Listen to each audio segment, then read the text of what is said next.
कल संध्या शाम को मयूर शेखर झा ने युवा परिवर्तन यात्रा निकाला, जिसमें युवाओं की भीड़ देखते नजर आई। पूरा का पूरा जन सैलाब उसके पीछे चल दिया था, जबकि उससे पहले संध्या को काफी तेज आंधी और बारिश भी हुई थी। जैसे ही थमा, उसके बाद इनका जन सैलाब उमड़ना शुरू हुआ और मयूर शेखर झा भूली बस्ती मोड़ से होते हुए पैदल यात्रा करते हुए सीधे पहुंचे ई ब्लॉक और अपने साथ लेते आए पूरा जन सैलाब जो उनके समर्थक हो सकते थे। उनका यात्रा का एक ही उद्देश्य था कि अब युवा को परिवर्तन चाहिए, अब परिवर्तन होना ही चाहिए, क्योंकि युवा अब त्राहिमाम हो चुके हैं, त्रस्त हो चुके हैं और बेरोजगारी से झूल चुके हैं। स्थिति ये हुई कि इन्होंने यानी कि मयूर शेखर झा ने युवा का एक ऐसा दुखती रग पर हाथ दे दिया जिसके कारण युवा उनके साथ हो लिए, क्योंकि उन्हें पता है कि युवा का आज की डेट में सबसे ज्यादा कमजोरी क्या है कि वो बेरोजगार है, असहाय है, कोई दिशा निर्देश नहीं है। और स्थिति ये है कि लगातार 10 साल का कोई हिसाब नहीं है तरक्की का, युवाओं के लिए किसी तरह का कोई रास्ता नहीं, कोई मार्ग नहीं और कोई व्यवस्था नहीं। तो सबसे बड़ी बात यह है कि मयूर शेखर झा ने इस युवा परिवर्तन यात्रा के दौरान लोगों को संबोधित करते हुए कहा कि युवा परिवर्तन यात्रा स्थानीय विकास और सामाजिक जागरूकता के प्रति अपनी प्रतिबद्धता को दर्शाता है। युवा परिवर्तन यात्रा का मुख्य उद्देश्य है धनबाद को एक बेहतर और विकसित शहर बनाना। इसके लिए हम पूरे शहर में जागरूकता फैलाना चाहते हैं और समाज के हर वर्ग को इस पहल में शामिल करना चाहते हैं। मयूर शेखर झा ने कहा कि श्रमिक नगरी भूली बाबू जगजीवन राम की नगरी है। भूली जिस सपने का नाम है, इस सपने को 20 साल से केवल को चलने का ही काम किया गया है। यह स्थिति बदलने की इस परिवर्तन के संकल्प को लेकर की युवाओं की टोली लेकर यात्रा पर निकले हैं और यह अभी शुरुआत ही है। संकल्प यात्रा की शुरुआत 11 अगस्त से हुई थी, जिसमें परसिया से लेकर के भिफोड़ तक यात्रा हुई और जिसमें मैंने प्रण लिया था कि धनबाद की एक एक बस्ती में जाएंगे और लोगों से मिलकर उनकी समस्या को जानने का प्रयास करेंगे। इस दौरान धनबाद विधानसभा क्षेत्र के कई बस्तियों में भ्रमण जारी है। लोगों के बीच जाने पर लोग समस्या बताते हैं, उनकी अनगिनत समस्याएं हैं। किससे कहे, लोग जनप्रतिनिधि इसलिए चुनते हैं कि जहां वे अपनी बात नहीं रख सकते, वहां उनकी आवाज जनप्रतिनिधि के माध्यम से पहुंचे। आइए देखते हैं एक रिपोर्ट हमारे संवाददाता योगेंद्र कुमार धनबाद से। तो सर, बड़े जोश के साथ आपका रैली निकला है, लेकिन सवाल ये है क्या जनता उस समय तक साथ देगी या फिर बीच में छोड़ देगा?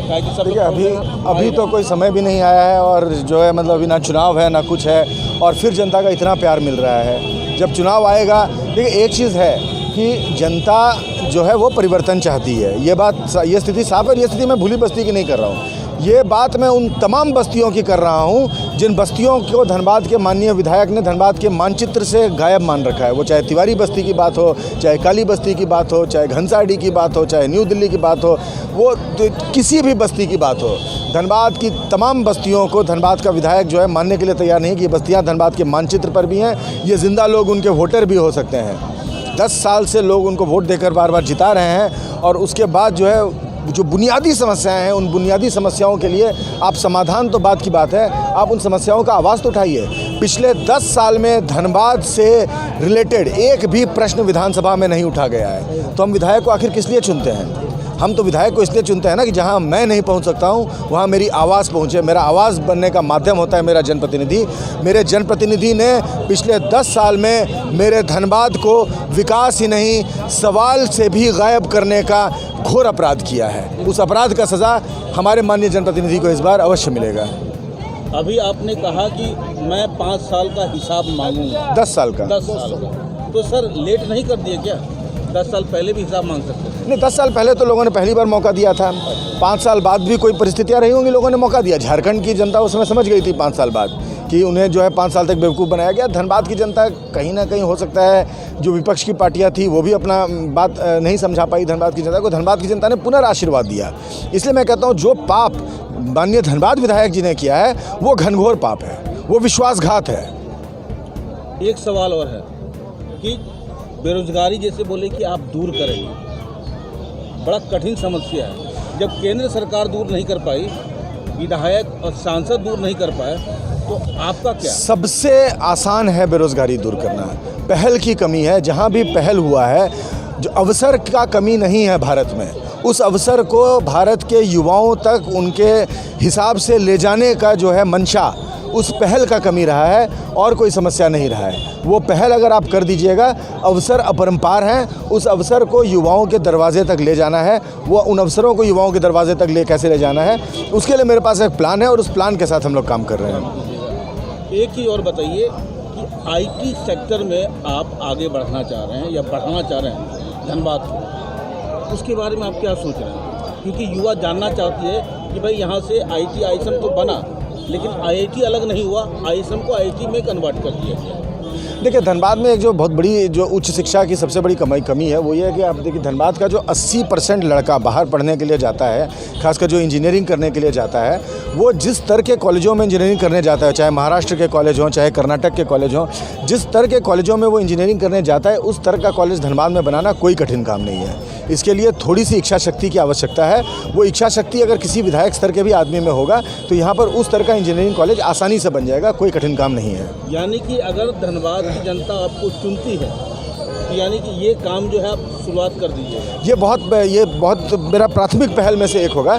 यहाँ पर उच्च शिक्षा की ऐसी व्यवस्था कि 12वीं के बाद अगर आपका आईआईटी में एडमिशन हो रहा है आप जाइए, आपका एम्स में एडमिशन हो रहा है आप जाइए, आपका जिपमर में एडमिशन हो रहा है आप जाइए, लेकिन किसी एवरेज इंस्टीट्यूट में पढ़ने के लिए आपको धनबाद छोड़ के जाने की आवश्यकता नहीं होगी।